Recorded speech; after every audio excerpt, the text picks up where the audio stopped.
Hello friends, welcome to our class. आज हम start कर रहे हैं एनसीईआरटी साइंस क्लास 6 का चैप्टर 12 विद्युत तथा परिपथ। हम विद्युत का उपयोग अपने बहुत से कामों को आसान बनाने के लिए करते हैं। उदाहरण के लिए हम विद्युत का उपयोग कुएं से पंप द्वारा जल बाहर निकालने या फिर ज़मीन की सतह से जल को छत पर रखी हुई टंकी में पहुंचाने के लिए करते हैं। जैसे आप देखते होंगे, आप जैसे पानी नहीं आता तो आप मोटर चला देते हैं, जिससे कि टंकी में पानी जल्दी भर जाता है। अन्य कौन कौन से काम है जिसके लिए आप विद्युत का उपयोग करते हैं, उनमें से कुछ को सूचीबद्ध करके अपनी नोटबुक में लिखें। तो जैसे आप कई बार विद्युत से खाना बनाते हैं, प्रेस करते हैं, उसके लिए भी इलेक्ट्रिसिटी चाहिए। कपड़े धोने हैं, वॉशिंग मशीन के लिए भी इलेक्ट्रिसिटी चाहिए। फ्रिज चलाना है, उसके लिए भी आपको इलेक्ट्रिसिटी चाहिए। टीवी चलानी है, उसके लिए भी इलेक्ट्रिसिटी चाहिए। यहाँ तक कि जिस फ़ोन का आप दिन भर यूज करते हैं, उसको चार्ज करने के लिए भी इलेक्ट्रिसिटी चाहिए। क्या आपकी सूची में प्रकाश के लिए विद्युत का उपयोग सम्मिलित है? सूरज छिपने के बाद भी विद्युत हमारे घरों, सड़कों, दफ्तरों तथा फैक्ट्रियों को प्रकाशित करती है। ये रात में लगातार काम करने की हमारी सहायता करती है। विद्युत हमें बिजली घर से प्राप्त होती है और फिर भी विद्युत की आपूर्ति ठप हो सकती है या फिर कई स्थानों पर अनुपलब्ध हो सकती है। ऐसी स्थिति में प्रकाश के लिए टॉर्च का उपयोग करते हैं। टॉर्च में एक बल्ब होता है, जब इसका स्विच दबाते हैं तब ये प्रकाश देने लगता है। टॉर्च को विद्युत कहाँ से मिलती है, तब हम उसी पे बात करेंगे। विद्युत सेल। टॉर्च के बल्ब को विद्युत या फिर विद्युत सेल से मिलती है। विद्युत सेल का उपयोग विद्युत स्रोत के रूप में अलार्म, घड़ी, कलाई घड़ी, रेडियो, कैमरा तथा अन्य युक्तियों में किया जाता है। क्या आपने कभी विद्युत सेल को ध्यानपूर्वक देखा है? आपने देखा होगा कि इसके एक ओर धातु की टोपी तथा दूसरी ओर धातु की डिस्क यानी कि चक्रिका होती है। क्या आपने विद्युत सेल के ऊपर एक धन चिन्ह या फिर ऋण चिन्ह देखा है? विद्युत सेल में धातु की टोपी धनात्मक सिरा और धातु की डिस्क ऋणात्मक सिरा होता है। सभी विद्युत सेलों में दो सिरे होते हैं, जिनमें एक धनात्मक यानी कि टर्मिनल सिरा होता है और दूसरा ऋणात्मक होता है। विद्युत सेल में संचित रासायनिक पदार्थों से सेल विद्युत उत्पन्न करता है। जब विद्युत सेल से वंचित रासायनिक पदार्थ इस्तेमाल कर लिए जाते हैं, तब विद्युत सेल या फिर विद्युत पैदा करना बंद कर देता है। यहाँ पर आपको एक चेतावनी भी दी गई है। आपने विद्युत खंभों, विद्युत उपकेंद्रों तथा अन्य स्थानों पर इस प्रकार का चिन्ह देखा होगा, जिसमें एक कंकाल और हड्डियों सा कुछ एक स्ट्रक्चर देखा होगा। ये दिखाता है कि विद्युत का उपयोग उचित रूप से न किया जाए, यह अत्यंत खतरनाक हो सकती है। यदि विद्युत या फिर विद्युत युक्तियों को असावधानी पूर्वक बरता जाए तो गंभीर चोट या फिर मृत्यु का कारण भी बन सकती है। अतः आपको कभी भी विद्युत के तारों तथा सॉकेट आदि के प्रयोग से जो प्रयोग करते हैं तो उसका प्रयत्न नहीं करना चाहिए। ये भी याद रखना चाहिए कि सुबाह्य जनित यानी कि पोर्टेबल जनरेटर द्वारा उत्पन्न विद्युत भी इतनी ही खतरनाक होती है। विद्युत संबंधी सभी क्रियाकलापों के लिए केवल साधारण बैटरी का ही उपयोग करना चाहिए।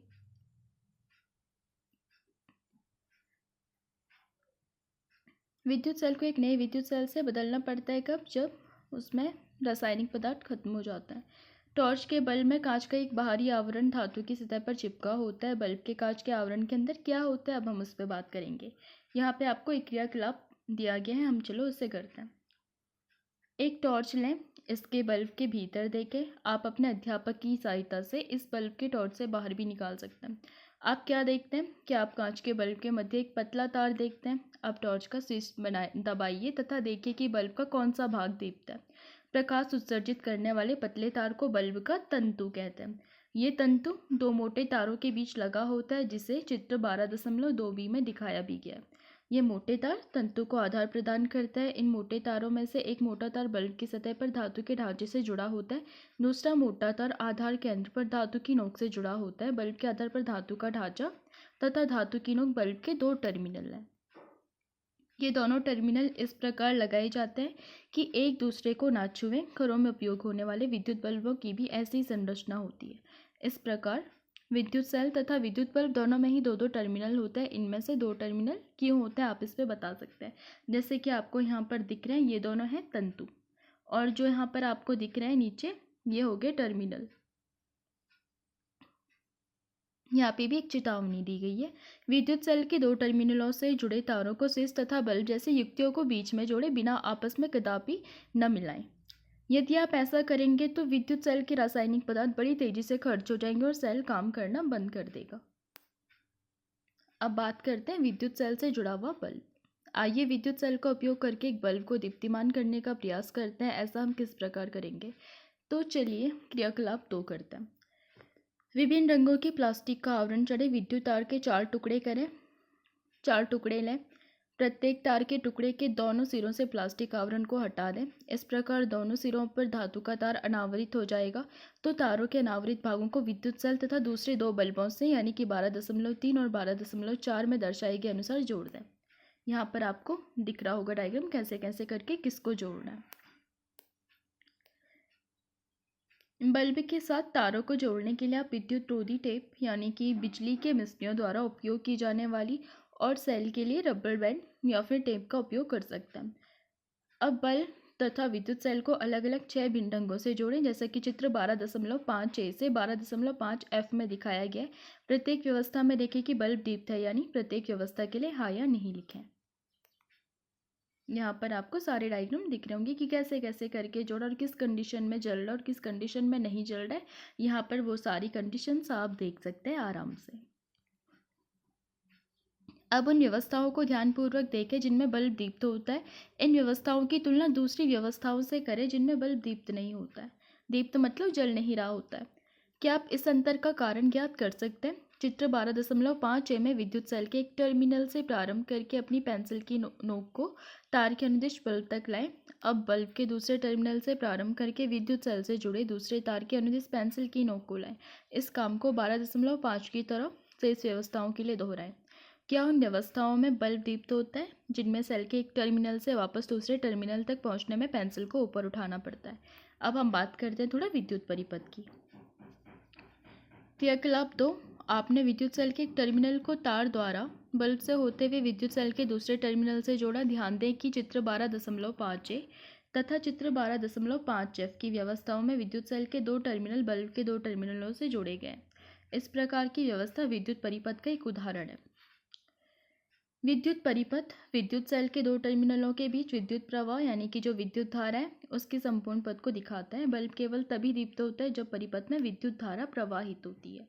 किसी विद्युत परिपथ में चित्र 12.6 में दिखाए गए अनुसार विद्युत धारा की दिशा विद्युत सेल के प्लस टर्मिनल से माइनस टर्मिनल की ओर जाती है, यानी कि जो धनात्मक टर्मिनल है उससे ऋणात्मक टर्मिनल की ओर जाती है। और जब बल्ब के टर्मिनलों को तार के द्वारा विद्युत सेल के टर्मिनलों से जोड़ा जाता है तो बल्ब के तंतु से होकर विद्युत धारा प्रवाहित होती है और ये बल्ब को दीप्तिमान भी करती है। कभी कभी विद्युत बल्ब विद्युत सेल से जुड़े होने पर भी दीप्त नहीं होता। ऐसा बल्ब के फ्यूज होने के कारण हो सकता है। फ्यूज बल्ब को ध्यानपूर्वक देखें, क्या इसका तंतु अक्षुण्ण है? विद्युत बल्ब कई कारणों से फ्यूज हो सकता है। इसमें एक कारण है बल्ब के तंतु का खंडित होना। बल्ब का तंतु खंडित होने के कारण विद्युत सेल के टर्मिनलों के बीच में विद्युत धारा का परिपथ टूट जाता है। इसीलिए फ्यूज बल्ब के तंतु से विद्युत धारा प्रवाहित न होने के कारण ये जलता ही नहीं है। क्या अब आप ये बता सकते हैं कि 12.5 B, C, D, E में आपके प्रयास करने पर भी बल्ब दीप्तिमान क्यों नहीं हुआ? अब हमें ज्ञात है कि विद्युत सेल का उपयोग करके बल्ब को दीप्तिमान कैसे करेंगे। तो क्या आप अपने लिए एक टॉर्च बनाना पसंद करेंगे? तो चलिए अब टॉर्च ही बनाते हैं। एक टॉर्च बल्ब तथा तार का एक टुकड़ा लेते हैं। पहले की तरह तार के दोनों सिरों से प्लास्टिक आवरण को हटाएंगे। फिर चित्र 12.7 में दर्शाए अनुसार तार के एक सिरे को बल्ब के धातु के ढांचे के चारों ओर लपेटेंगे, जैसे कि चित्र में दिखाया गया। तार के दूसरे सिरे की रबर बैंड की सहायता से विद्युत सेल के ऋणात्मक टर्मिनल से जोड़ते हैं। अब बल्ब के आधार की नोक अर्थात इसके टर्मिनल को विद्युत सेल के धनात्मक टर्मिनल पर रखेंगे। क्या बल्ब जलेगा? अब बल्ब को विद्युत सेल के टर्मिनल से हटाएं। क्या बल्ब अब भी प्रकाशित है? क्या ये टॉर्च को ऑन और ऑफ करने के समान नहीं है? तो चलिए अब बात करते थोड़ा विद्युत स्विच की भी। घर में तैयार की गई टॉर्च को ऑन और ऑफ करने में विद्युत बल्ब को विद्युत सेल की नोक से स्पर्श कराते या फिर हटाते हैं। ये एक साधारण विद्युत स्विच था। इसे उपयोग करना सुविधाजनक नहीं है। हम अपने उपयोग के लिए दूसरा सरल और सुविधाजनक स्विच बना सकते हैं। चलिए अब बात करते हैं थोड़ा इसी से रिलेटेड एक क्रियाकलाप 4 जहाँ पे हम स्विच बनाएंगे। आप दो ड्राइंग पिन, एक सुरक्षा पिन या फिर पेपर क्लिप या फिर दो तार तथा थर्माकोल या लकड़ी के बोर्ड से एक विद्युत स्विच तैयार कर सकते हैं। सुरक्षा पिन की रिंग में एक ड्राइंग पिन लगा करके इसे थर्माकोल शीट पर गाड़ दीजिए, जैसे कि चित्र 12.8 में दिखाया गया है। ये सुनिश्चित करें कि सुरक्षा पिन आसानी से घूम सके। अब दूसरी ड्राइंग पिन को थर्माकोल शीट पर इस तरह लगाएं कि सुरक्षा पिन का स्वतंत्र सिरा से स्पर्श करे। इस प्रकार जुड़ा हुआ जो सुरक्षा पिन होता है इस क्रियाकलाप में आपका स्विच होगा। यहाँ पर आप देख सकते हैं इसको। डायग्राम 12.10 में भी एंड 12.8 में भी आप साधारण स्विच को देख सकते हैं। और यहाँ पर जो ये 12.10 है तो इसमें ऑन स्थिति में स्विच एंड 12.9 में ऑफ, मतलब स्विच सहित विद्युत परिपथ यहाँ पे आपको देखने को मिलेगा।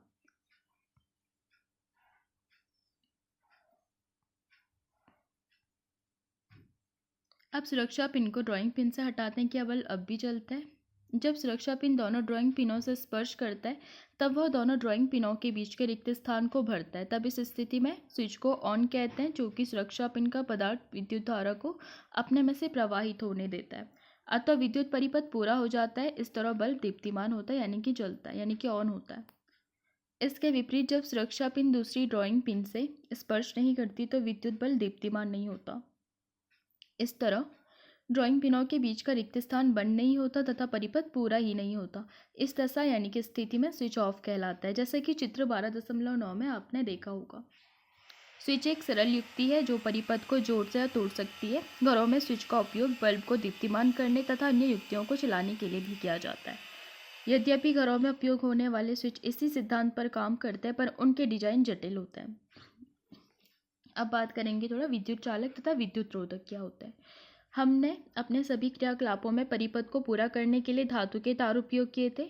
मान लीजिए कि परिपथ बनाने के लिए धातु के तारों के स्थान पर हम सूती धागे का उपयोग करते हैं। क्या आप सोचते हैं कि इस अवस्था में भी बल्ब जलेगा? विद्युत धारा के प्रवाह के लिए परिपथ में किस प्रकार के पदार्थों का उपयोग किया जा सकता है, आइए इसका पता लगाते हैं।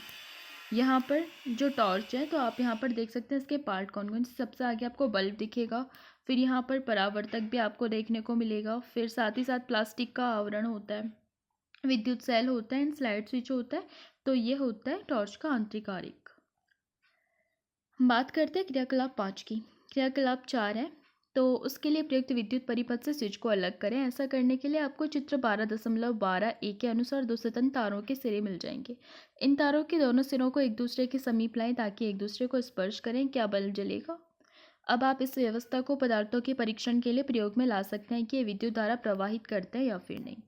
जांच करने के लिए विभिन्न प्रकार के पदार्थों जैसे सिक्के, कॉर्क, रबड़, कांच, चाबी, पिन, प्लास्टिक का स्केल और लकड़ी का गुटका, एल्यूमिनियम की पत्ती, मोमबत्ती, सिलाई मशीन की सुई, थर्मोकॉल, कागज तथा पेंसिल की लीड आदि एकत्रित करें। चालक परिक्षेत्र के तारों के स्वतंत्र सिरों को प्रत्येक नमूने से बारी बारी से स्पर्श करें। ध्यान रखें कि दोनों तार एक दूसरे को स्पर्श ना करें। क्या हर बार बल्ब चलता है? सारणी 12.1 के समान अपनी नोटबुक में एक सारणी बनाए। अपने प्रेक्षणों को यहाँ पर आप अंकित कर सकते हैं। जैसे कि चाबी है वो धातु की बनी होती है तो उससे बल्ब जलता है। रबड़ है तो वो धातु का नहीं होता है इसीलिए उससे नहीं जलता। तो इस तरीके से आप बाकी चीज़ों में भी लिख सकते हैं कि किससे जलेगा और किससे नहीं जलेगा। क्या आप पाते हैं कि परीक्षण के लिए उपयोग किए गए पदार्थों से तारों के स्वतंत्र सिरे लगाने पर बल्ब दीप्तिमान नहीं होता? इसका अर्थ यह है कि ये विद्युत धारा को अपने अंदर से प्रवाहित होने नहीं देते।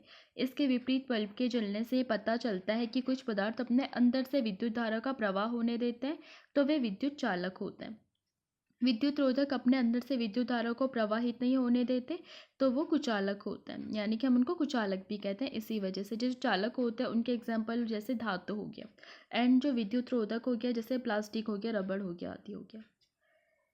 उन पदार्थों के नाम बताइए जो विद्युत चालक है और उन पदार्थों के जो विद्युत रोधक है। आप इन एग्जाम्पल के थ्रू और भी एग्जाम्पल इसमें ऐड कर सकते हैं। आपने क्या निष्कर्ष निकाला कि कौन से पदार्थ विद्युत चालक है और कौन से विद्युत रोधक? अध्याय 4 के उन पदार्थों को स्मरण करें जो चमकदार होते हैं। क्या वे विद्युत चालक हैं? अब आप आसानी से समझ सकते हैं कि तारों को बनाने के लिए तांबा, एल्यूमिनियम या फिर अन्य धातुएं ही क्यों प्रयुक्त की जाती है, क्योंकि ये विद्युत की अच्छी चालक होती है। क्योंकि जो धातुएं हैं उनका गुण है कि वो विद्युत की अच्छी चालक होती है और ये सभी धातुएं हैं। आइए क्रियाकलाप 4 को स्मरण करें जिसमें हमने स्विच के साथ एक परिपथ बनाया था। जब स्विच खुली स्थिति में था तब क्या दो ड्राइंग पिन थर्मोकॉल शीट से जुड़े हुए नहीं थे? परंतु आप जानते हैं कि थर्मोकॉल एक विद्युत रोधक है। रिक्त स्थान में जब वायु होती है तब क्या होता है? चूंकि स्विच के दो ड्राइंग पिन के बीच में जब केवल वायु थी तो बल्ब दीप्तिमान नहीं होता। इसका तात्पर्य है कि वायु भी विद्युत रोधक है। विद्युत चालक तथा विद्युत रोधक हमारे लिए समान रूप से महत्वपूर्ण है क्योंकि स्विच, विद्युत प्लग, सॉकेट सुचालक पदार्थों से बनाए जाते हैं। दूसरी ओर विद्युत तार, प्लग के ऊपर के भाग, स्विच तथा विद्युत उपकरणों के अन्य भाग जिन्हें लोग स्पर्श कर सकते हैं, इनको बनाने के लिए रबड़ और प्लास्टिक का यूज़ होता है। अब यहाँ पे भी एक और वार्निंग दी है कि जो हमारा शरीर होता है वो विद्युत का बहुत अच्छा चालक होता है, तो अतः विद्युत उपकरणों का उपयोग करते हुए मतलब सावधानी बरतनी चाहिए। जैसे कि गीले शरीर में या फिर हमारे हाथ पैर गीले हैं तो हमें तब एकदम से उन उपकरणों का प्रयोग करते हुए थोड़ा सा सावधानी रखनी चाहिए। लाइक जैसे चप्पल पहन के, प्लास्टिक की चप्पल पहन के, फिर रबड़ की चप्पल पहन के, या फिर कोई ऐसा वुडी चीज़ रखना चाहिए, जैसे लकड़ी से भी हम उसको कर सकते हैं, या फिर इस तरीके की चीज़ें हम देखते हैं। या फिर प्लास्टिक का कवर होना चाहिए उनके बाहर से जो विद्युत उपकरण, तो इस तरीके से सावधानी भी बरतनी चाहिए और सोच समझ के, कभी भी मतलब गीले हाथ तो लगाने ही नहीं चाहिए क्योंकि उससे करंट लग सकता है आपको। तो चलिए अब करते हैं कुछ इंपॉर्टेंट टर्मिनोलॉजीज की, लाइक बल्ब, विद्युत चालक, विद्युत सेल, विद्युत परिपथ, तंतु, विद्युत रोधक, स्विच एंड टर्मिनल। तो हम अभी अभी चैप्टर पढ़ चुके हैं, तो आप इनके आंसर देख सकते हैं कि आखिर ये होते क्या और कहाँ कहाँ पे इनका यूज़ होता है, वो सारी चीज़ें। तो चलिए अब पाठ की समरी करते हैं। विद्युत सेल विद्युत का एक स्रोत होता है। विद्युत सेल में दो टर्मिनल होते हैं, एक धनात्मक और एक होता है ऋणात्मक। विद्युत बल्ब में एक फिलामेंट होता है जो उसके टर्मिनलों से जुड़ा होता है। विद्युत धारा प्रवाहित होने पर विद्युत बल्ब दीप्त होता है। बंद विद्युत परिपथ में विद्युत धारा विद्युत सेल के एक टर्मिनल से दूसरे टर्मिनल तक जाती है, जैसे कि ये है तो यहाँ से जाएगी इधर। स्विच एक सरल युक्ति है, तो विद्युत धारा के प्रवाह को रोकने या प्रारंभ करने के लिए परिपथ को तोड़ता है या फिर पूरा करता है। जिन पदार्थों से होकर विद्युत धारा प्रवाहित हो सकती है वे विद्युत के चालक कहलाते हैं, जैसे कि अभी अभी हमने पढ़ा हमारा शरीर और धातु में विद्युत के चालक है। जिन पदार्थों से होकर विद्युत धारा प्रवाहित नहीं होती वे विद्युत रोधक होते हैं, जैसे कि रबड़, प्लास्टिक आदि। तो चलिए अब आपके लिए कुछ होमवर्क। रिक्त स्थानों को भरें। एक युक्ति जो परिपथ को तोड़ने के लिए उपयोग की जाती है डैश कहलाती है। एक विद्युत सेल में डैश टर्मिनल होता है। तो इसके अलावा आप चाहें तो ये वाले क्वेश्चंस भी कर सकते हैं। विद्युत स्विच को उपयोग करने का क्या प्रयोजन है, कुछ विद्युत संयंत्रों के नाम बताएं जिनमें स्विच उनके अंदर ही निर्मित होते हैं। और चित्र 12.14 में दिखाई गए आरेख को पूरा करें और बताएं कि बल्ब को दीप्तिमान करने के लिए तारों के स्वतंत्र सिरों को किस प्रकार जोड़ना चाहिए। इसके अलावा किसी वस्तु के साथ चालक परीक्षित्र का उपयोग करके देखा गया कि बल्ब दीप्तिमान होता है, क्या इस वस्तु का पदार्थ विद्युत चालक है या फिर विद्युत रोधक, व्याख्या करें। तो मुझे लगता है आज के लिए इतना काफ़ी है। अगर आपको पसंद आए तो लाइक कीजिए, शेयर कीजिए, सब्सक्राइब कीजिए। चैनल का लिंक आपको डिस्क्रिप्शन में मिल जाएगा, आप जाके चैनल को ज्वाइन कर सकते हैं। Thanks to watching.